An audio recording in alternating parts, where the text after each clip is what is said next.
So Ara from Bentley House Miniatures and I decided to get together and do something a little bit different. We issued each other a challenge. We decided to make something with an everyday household item and a particular theme. So her challenge to me was to make something out of a bottle cap, any bottle cap, and it had to be related to music. Music? I don't even listen to music. I didn't know what to do this to begin with, to be honest. So I finally settled, after a lot of Google searching, on a jukebox. This is a good old-fashioned 1950s jukebox. Way before my time, so I had to rely a lot on Google Images, but I did my best. Now what I like about it is it glows in the dark, or lights up, whatever you want to say, and it's interchangeable. So if you don't want green and blue, you can make it in the orange and pink, yellow and purple, whatever colors you'd like, within some limitations. I'm Kat Williams, and I hope you enjoyed this project as much as I enjoyed making it for you. So the bottle cap I decided to use was this one from Starbucks. Now, I like a good Starbucks every now and again. Let me rephrase that. I like a good Starbucks every morning, but I technically cannot really afford to go in every day, so I do like to buy these occasional caramel macchiatos from out of the grocery store. Not as good as the ones you actually get from Starbucks, but it works in a pinch. Now with this one, I decided to cut the cap in half, and that in itself was a challenge. The hacksaw did not work as much as I anticipated that it would. A hot knife was leaving it kind of gooey, so I used some good old-fashioned kitchen scissors, and bingo, that worked. So I cut it in half, and I also used an insert of some paper that I traced from it, and then using some extra jumbo popsicle sticks, I cut those into 2 panels of 2 that are 3 inches long each. I glued one on either side and allowed those to dry for a long time. In the meantime, I glued together 2 more panels of extra jumbo popsicle sticks cut into 3-inch pieces, and that was 3 each. So I used one for the back that I glued in place, and I put the other one to the side because I'm going to use that a little bit later. In the meantime, I went on ahead and painted the interior of the jukebox black, or at least the interior that you will see. In hindsight, I should have dribbled some glue on the inside and painted that before I put the cardboard in, but I didn't do it that way because I like to be difficult. Then I used a regular jumbo popsicle stick and cut that to fit the inside as a shelf, and glued that in place and painted that black. Then I added the front panel to the jukebox.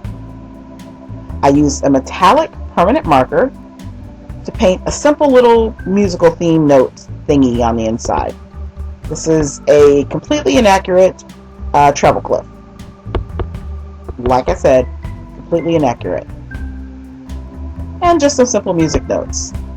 Then, to give it that 1950s retro feel, I gave it a nice little wooden paneling using brown paint with black streaks. Now, to hold or to start my little glow-in-the-dark strip thingies, I'm using some vinyl tubing that I picked up from Home Depot. I didn't pick it up. I had it around the house. But we're going to pretend that I picked it up because I did several years ago for, I think, about $4 or $5. This is 3/16-inch tubing, and I cut this into 1.5-inch strips that I glued on either side at the bottom of the jukebox. Then, to make a quick speaker, I'm using the end of a super jumbo popsicle stick, the largest one, the one that's about 10 inches. And I painted the whole thing black, and then using some silver embroidery thread, I glued it in place. I glued the thread going diagonally in one direction and then diagonally in the other.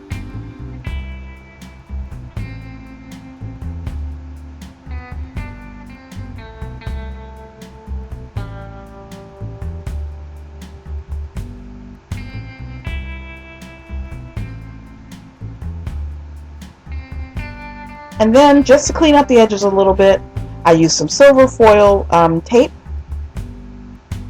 and went along the edges with it. Then I used a 3/4 inch paper punch, and I punched out about 30 punches, circle punches from some sketch paper.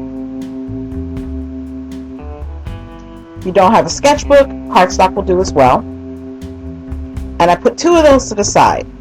I'll show you what I did with those later. But for right now, I'm just using some black paint to cover the sides of the records. And some black paint on the top of one of the other records. Then I realized that with the inside of the cabinet painted black, that's going to really blend in.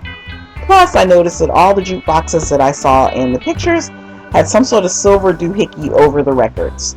I wasn't sure what was going on, but I just figured I'd do it just in case. So I painted them silver on the outside with a paint pen. And then this last little piece of paper punch, I embossed along the sides with a ball tool and colored that whole thing silver as well. Then I used a little bit of super glue and dabbed that into the middle of the silver plate and placed the wire on top of it. Once it was secure, then I put a little dab of super glue at the bottom of the record and glued that on top of the wire. That way, the record lines up over the plate, like so. Put that to the side and allow the whole thing to dry. In the meantime, I used a small Q-tip and I cut off a small portion that was about 1/2 inch long. I also used a small piece of a coffee stir stick that I cut in half and glued that on top of my Q-tip.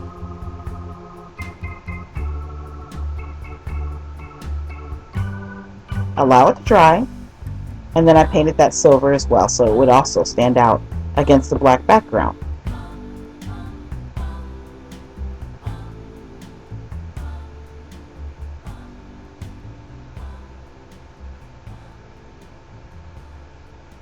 Then I put everything together. The stack of records to one side, the record needle in the middle, and the metal plate with the lift that holds the record that's playing on the side.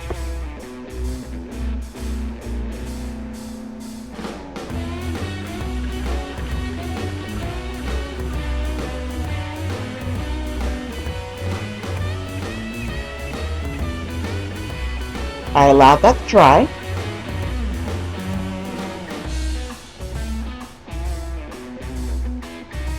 And then I took a small piece of plastic packaging that I cut the sides and glued that across the top. Now you want to make sure this is completely dry at this point because I did not, and I used super glue on the inside of it. So the super glue ended up fuming up a little bit and putting a little fogginess at the front of the window that I couldn't clear off without removing the plastic packaging. Then I used some additional pieces of coffee stir sticks that I cut down to about a little over 1/4 of an inch, or a little under 1/2 an inch, whichever way you want to put it.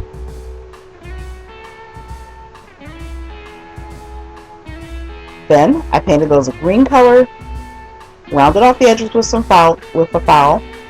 a nail file, and glued them in place on top of a small piece of a jumbo popsicle stick. I used additional pieces of Q-tips, cut down, and painted silver as the push buttons. Finally, I'm using some bracelets that I purchased from a Dollar Tree.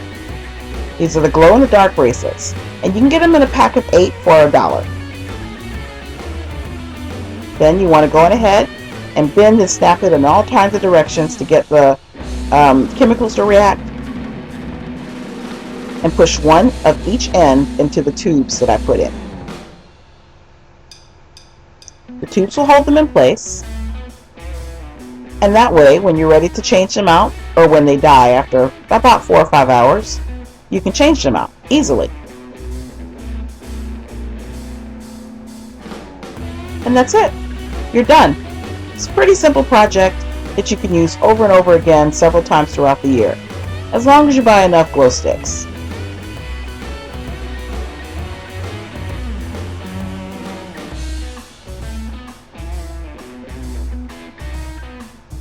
I hope you guys enjoyed this project.